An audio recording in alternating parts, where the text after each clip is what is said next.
Now, some of you may remember this gaming PC from a previous video.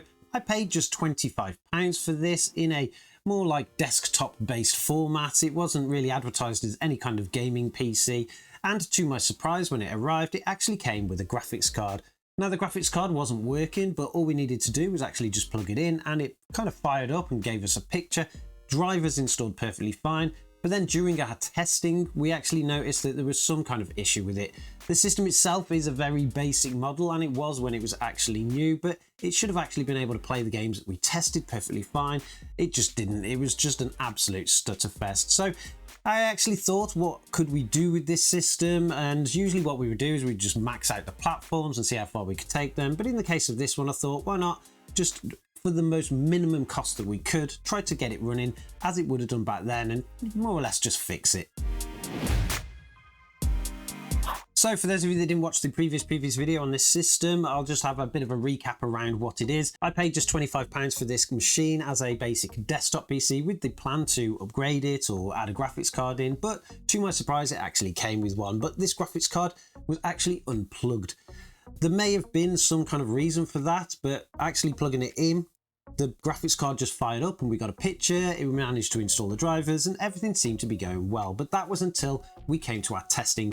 When we were actually testing some of the games on this system, which it should have actually played, even with its very bare bones kind of specification, it should have played them perfectly fine, but they were absolute stutterfests. Now, this could have been down to a number of reasons: a faulty graphics card maybe, or just a completely underpowered system, particularly when, of course, we're testing these things with like Windows 10 now, and the system probably struggles just to run Windows itself. But as a bit of a recap on the components for the CPU, we do have the Intel Core i3-2100, just a small little dual core processor that many people probably don't use anymore. It only had 4 GB of DDR3, which is not really enough for even Windows, so that could have been causing some of our issue. And of course, the worst thing of the whole system was that the operating system was actually running on a Toshiba hard drive. That is a mechanical hard drive, and pretty much nobody should be using them anymore, particularly for OS drives. You can still get away with it a little bit on storage drives, or at least where you install your games, but for an operating system, it's definitely time to change. The other down factor to this system was, of course, the power supply. Now, it does say it is a 650 watt power supply, built in the time before we actually cared about ratings and things, but after a bit of research on this unit in particular, a lot of people did have issues with them, and they're not full 650 watts. I think this graphics card should barely just about work on it, but it seemed to boot up fine, but maybe that could be causing an issue as well. Now, during testing this system, like I say, we had lots of issues in performance when it came to the games. We tested things like Spec Ops: The Line, and even in 1080p or 720p, we could still only about scrape a 30 FPS experience, and the 1% lows were terrible. The game was locking up all over the place and stuttering. It was completely unplayable. We also tested Black Mesa, which this system should have been able to play perfectly fine, but again, we really did struggle, particularly on those 1% lows, even in a 720 resolution. This system should have been able to play both of those games at least 1080p low and giving you at least a 30 FPS experience, but they both pretty much crashed on those 1% lows, and at some points they were actually around 1 to 5 FPS, so again, completely unplayable. The only real game that we could get running on this system really was the original Half-Life 2, which is not surprising because you can pretty much play it on anything. And if you are somebody that was going to just play Half-Life 2, then you could potentially pick up a system like this for £25 and get away with it. But of course, that's not correct in how this machine should be working. It should have been able to perform much better. Now, in an attempt to solve these problems, we're going to change a few things, and we're going to do it on the most minimum budget that we can. We're going to spend the least and try to get things working perfectly fine. And we're also going to be trying some things that are free. So we'll get onto the free things later, but to begin with, we'll have a look at the parts that we've picked up for it. Now, for the CPU, of course, upgrading to anything really should be good for this system. I think the i3-2100 is probably the lowest thing that this motherboard can take that's not a Pentium processor or a Celeron processor. And in theory, with the right BIOS, the motherboard should be able to go up to anything really like an i7 3rd generation, but some of them are not on the cheap side really, and I've opted to go with a different route. The CPU that I've picked up for this system now, just to give it a little bit more of a boost, is this one. This is the i7-2600.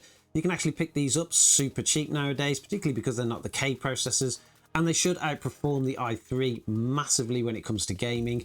It is still just a quad-core processor, and it is still really old. It's a second generation, but hopefully it will give us the boost we need on the CPU, particularly to allow this graphics card to have more space to be able to perform. One of the things that I did notice on the stats when we were actually testing this machine was that the graphics card just wasn't being allowed to get to its full potential. The CPU was massively holding it back. So if that was the case, maybe the CPU will help that out. Of course, 4GB of RAM is just not going to cut it here in 2024, particularly with even like Windows 10. You wouldn't even dare even attempt to put Windows 11 on something like this. So of course, we're going to be upgrading that too.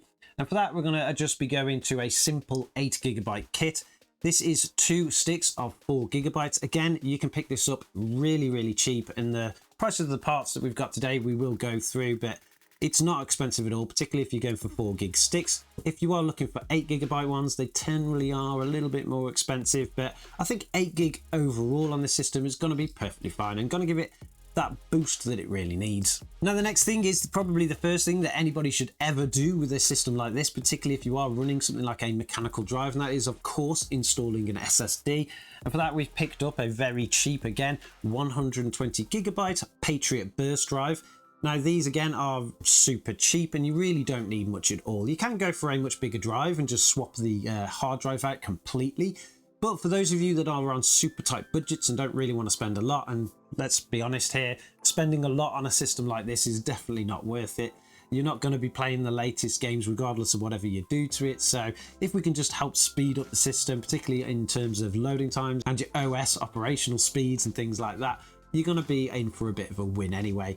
Now, these drives, like I say, are not that expensive, but they will work perfectly fine as an OS drive, particularly even just being a 120GB. If you can, always try to go for at least a 250GB drive, but again, if budgets are there, then this will work perfectly fine. Now, I really didn't spend a lot on these parts at all. I managed to actually pick them all up from CEX here in the UK, and if you're going to be able to do that, then it means that you can, of course, replicate something like this. And they've not got the best prices in the world. You can usually get things a little bit cheaper if you use an eBay auction, but overall, it does mean that you can replicate it, and they're not terrible, I will admit that, particularly when it comes to pre-owned things.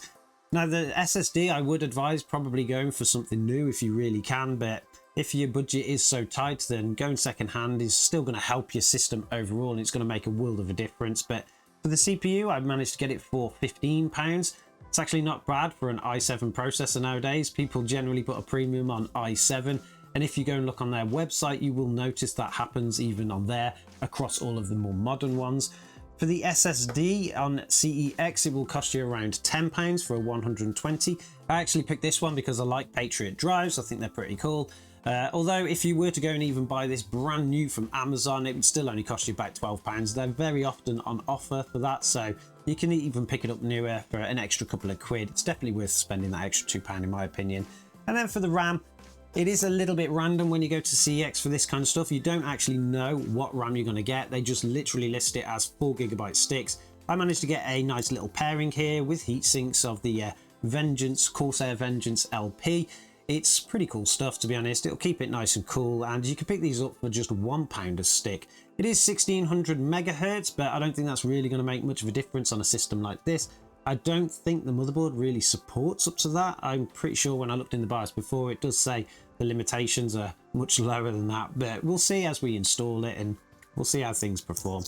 Now, I am hoping that upgrading with these parts is really going to actually bring this system alive again, because it was such a shame to see it in such a state. I am going to be leaving the mechanical hard drive in. We're still going to be running the games off of that, but the operating system will be on the SSD. The CPU should work perfectly fine with our little stock Intel cooler. It may run a little bit warm because I think you do need something a little bit bigger for these, but overall, it's just going to work perfectly fine. Then, of course, we're leaving in the graphics card, and we're going to really see if that graphics card is the problem or whether it just needed some extra system to be able to get to its full potential. But outside of that, this should be a very simple upgrade. Anybody should be able to do this. Make sure that you do also purchase some additional thermal paste if you are going to change something like this, because of course your CPU, if buying secondhand, usually doesn't come with it, and you've already used it on the cooler that you've got there. So you will need to bake that in too. Most people do have little sachets of it laying around because of buying coolers and things in the past. So You can get away with using pretty much anything on this. You don't really need to go to that kind of extra level of spending more on your thermal paste than the CPU itself. But apart from that, what we need to do now is just get these parts in, and then we'll retest those games and see how well the system does. Okay, so all of the parts went in the system perfectly fine and everything worked just as it should have done. There was no issues at all. Even when installing the operating system, things were much quicker than on that old mechanical hard drive. Like I said before, we have actually installed the operating system on the new SSD, so there is plenty of space left. It's Windows 10, it doesn't really take up that much space. And we've installed the games onto the mechanical hard drive, so we're going to use that for more of a mass storage. I don't think there was any major problems with that hard drive, apart from the fact that it was being used for an OS drive, but of course we'll find that out as we start to game. The parts in this actually came to a total of £27, which brings the total, or the grand total of the machine, up to £52. Still not bad for any type of gaming system, particularly something that will play older games, even if it just played Half-Life 2. For £52, that's probably the same price that the game cost when it was new. So you can still have a little bit of fun with it, even if your operating system's just a little bit faster now. But of course we need to test those things. Like I said before, there are things that you can do for free to make sure that your system is up to spec and up to speed, and it may also fix some of those issues also. The first thing that I checked was the version of the BIOS on the motherboard, and it turned out that the version on this one was the original. It had never actually been updated. You should definitely keep them up to date a little bit. So we put the latest BIOS on this, and it actually unlocked lots of features as well. So we've increased our compatibility with our operating system, our CPU, our RAM, all that kind of stuff, as well as fixing some things and providing us with additional features so we can do things like tuning the RAM properly and stuff like that. It is a very basic board, so you're not going to get away with doing too much on it, but overall it is much better running that way. The other things that you can do is make sure that you have the latest drivers for everything. Make sure your operating system is fully up to date. This one is, or as far as Windows 10 will go. Make sure that your graphics drivers are up to date, and also make sure that your chipset drivers are up to date. Many people forget to do their chipset drivers, but that will help with operating system compatibilities with things like CPUs and stuff like that. And they're all super easy to get. All you need to do is search for your motherboard, the exact motherboard, because apparently there are 3 versions of this one and it took me a while to find it. Go to the official website download page and you will find downloads for chipset drivers, LAN drivers, all sorts of drivers. Make sure that you get all the latest versions and get them up to speed into the operating system. Now that everything is working perfectly fine, or as fine as we can see, it's time to test some games. And the first one we're going to start out is we're going to retest Spec Ops: The Line. Now, with the new improvements in this system and listening to some of the advice that you guys gave me out there, particularly around what this graphics card should be able to do, we should be able to play this game in a 1080p high preset and get at least 60 frames per second, particularly on those 1% lows, which is really where it suffered before. So that is the setting that we're going to do. Now, one thing to really note about this system now is how fast the loading times are compared to on the old mechanical hard drive. You're going to be able to get into game much quicker, and there's a lot less for me to cut in the video, particularly because just waiting for this last time just took forever. But now it's actually kind of whizzing through this startup screen. We're pretty much getting there now to where we can take control, so that's actually pretty cool. There you go, it's just come up now. Press any key, and I do believe you can't really change many settings in this game when you're in the game. I think you can't change the resolution, so we'll go check that before we actually start the game, and then we'll obviously set it up to the way that we need and see if we can get that magic 60. Dropping into the graphics options here, we can see that we're currently running in 1080p. That's exactly what we want. And we have pretty much everything set to very high. I'm just going to wonder what happens if we change that quality preset there to just a high setting. That's going to be perfectly fine for me. I'm also going to disable VSync at the moment so that we can see what our maximum FPS will be, and we'll just save those settings and get back into the game. Now, as we can see clearly, we are getting a much better performance here than we were with the previous system. The graphics card is actually managing to get up to now around 97% utilization. That CPU sitting around 50%, that's perfectly fine. But there is no major stuttering going on. We have a little bit of wobble here and there on this frame time graph, something that you probably have to put up with any older system like this, but our current average FPS is around 105 frames per second, with the 1% low being around 70. That is much better than the 1 or 2 FPS that we were getting before, so I can pretty much safe to say that this game is now playable and is probably where it should have been, particularly with a system like this before. The original specs were actually not that bad. We just had a blip there where we went around the corner, but Last time the game completely froze there, if you remember in the video. Whereas now it didn't freeze, we just had a little blip, so it must be loading something, and that's what caused the issue before, but not so much now. I think it's pretty safe to assume that this game is working perfectly fine now, because even just that little bit of the sequence before, it was absolutely terrible. It was locking up, it was stuttering all over the place. So hopefully we have brought this system back a little bit, but we do want to test the other game that we tested last time, which was Black Mesa, and we really want to see, can we get a 1080p 60 FPS kind of experience out of that? We definitely are now on this system, and if we just limit this with a bit of VSync or something, we'll get an even smoother gameplay experience. Now, just like in the previous game, Black Mesa has a much faster loading time now. We managed to get into it pretty quick, but before we do anything, we're going to head over to the settings, go to our options, to our video settings. We are currently running in 1080p. We've got vertical sync turned off, and we've got an overall quality of high. Now we should be able to get 60 FPS on this, particularly on 1% lows as well as averages, but we'll see what we need to do. Maybe we do need to tweak this one down a little bit. It is much newer than the other game because it is a remaster, of course, so you would be expected to tweak a few things, but let's get back into the game and see. Now we are currently getting an average of 60 frames per second with a 1% low of 40. Not perfectly where we want to be, but it is much smoother than it originally was. The original playthrough on this with the system just meant it was a complete stutter fest. We were around 5 FPS on that 1% lows at this point, and it was just impossible to be able to shoot anything, particularly with the crossbow. Now we can actually shoot things. We're having a good time. I'm probably going to die pretty quickly here because I'm not really focusing on the game, and there's a lot of enemies at this point, but we'll see how far we can get. Blow up them barrels, that'll kill one or two. So we are making some progress with this system now. This is more than playable here. It's not the 60 FPS that we wanted. I'm assuming if we do tweak some settings, we should be able to get there. So let's go ahead back over to the settings. We'll go to options, video, head down to the quality settings here, and one thing that we're going to do is we're going to turn the overall quality onto, we'll go down manually with the keyboard again. We're going to turn that down to a medium, see if that just helps us out on those 1% lows a little bit. It should do.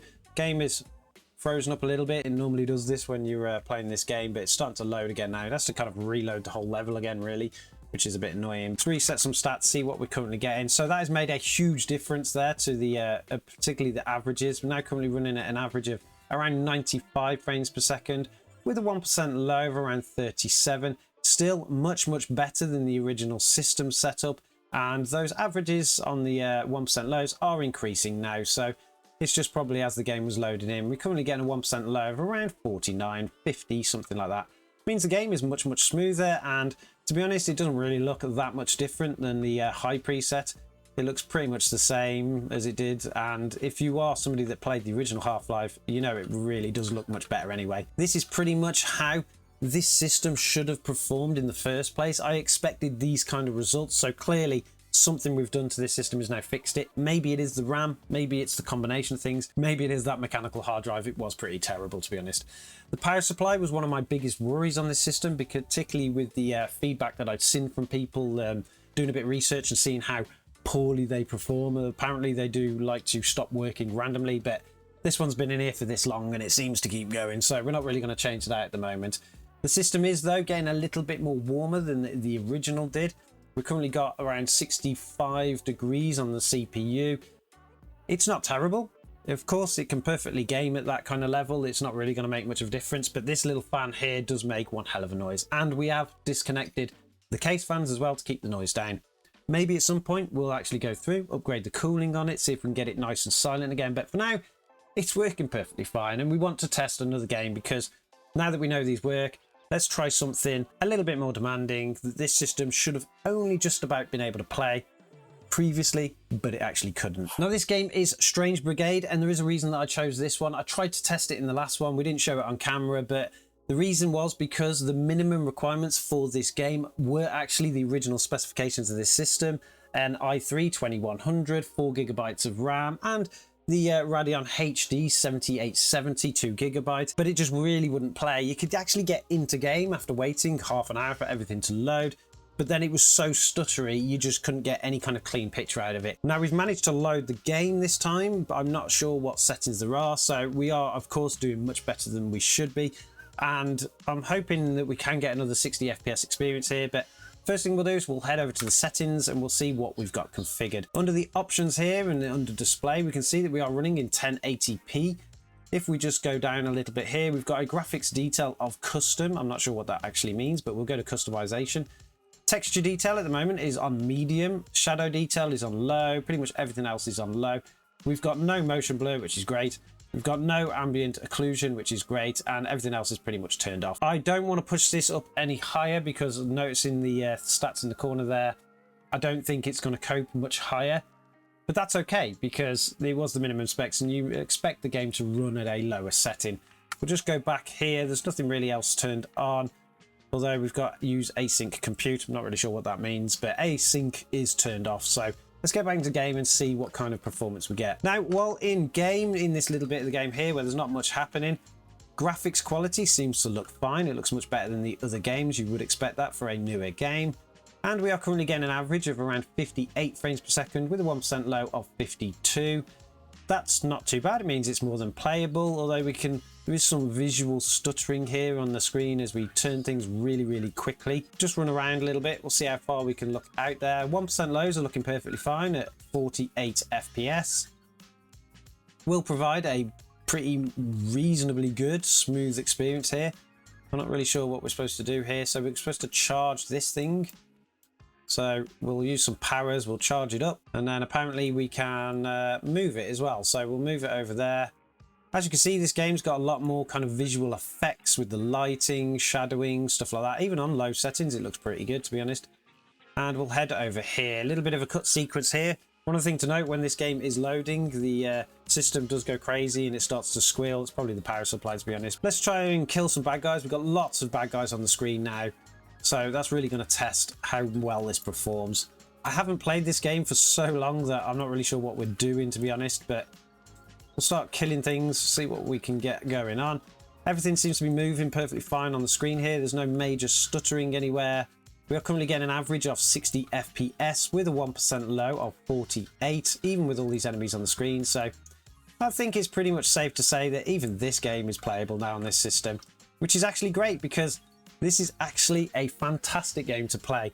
If you haven't played Strange Brigade before, you should definitely go check it out. I believe it is co-op as well, so you can play with your buddies, and it's just more of an adventure game, third person, shoot lots of bad guys, arena style levels as you go along. You have to kill everything to open the next scene, and to be honest, it's really fun to play. But there we go. It does appear that we have fixed our system and it didn't really cost that much at all, bringing the grand total of this machine now to around £52. That's not bad for any type of system. Gives you a good retro system. It's not the quietest system in the world, I will admit that. Maybe with the side on it's a little bit better, and I think we could really do with improving that kind of stuff. Actually, sitting next to the machine here, I don't know if you guys can hear it, but I think the loudest thing is the fan inside the power supply. I don't know why. I'm pretty sure that it probably doesn't have any kind of speed control or anything. It just seems to be 100% all the time, and it's some weird blue LED weird things. Maybe changing the power supply out would be a good option for anybody next, and that's not just because of the noise, but because you don't want that thing to take out the rest of the system. Add a few new cooling fans in there.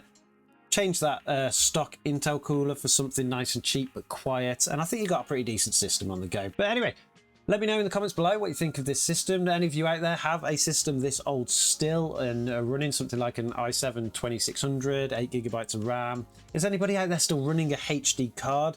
It's a complete generational thing that I missed in PC gaming, so I'm not too sure what they will do and what they won't do. I'm going to have some more fun with this system. We'll see what kind of upgrades we can make to it later on, sticking to a budget again, because there is no point actually spending this kind of money or a massive amount of money on a system like this. Until then, I will catch you guys in the next one.